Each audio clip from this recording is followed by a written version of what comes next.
everyone. Today we're going to make beets and orange juice. And the reason why I'm going to make this today is because my iron is a little low. And I want to figure out a way to naturally add iron, calcium, and vitamin D to my diet. And this is a great way to do it.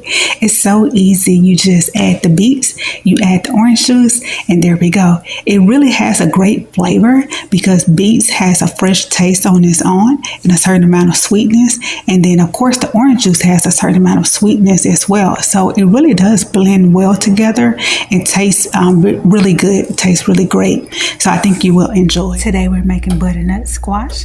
This squash is already pre-packaged.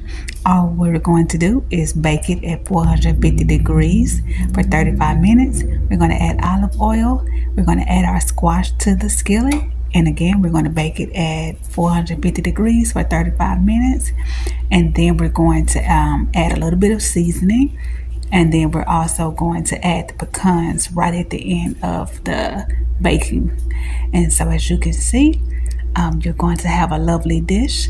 I will say is that I would only use a pinch of that seasoning salt because it gets really salty.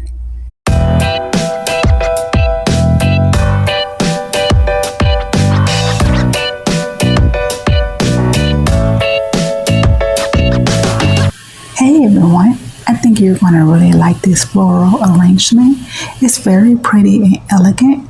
As you can see, it's a nice bright orange. It's a very feminine orange, very light type of orange.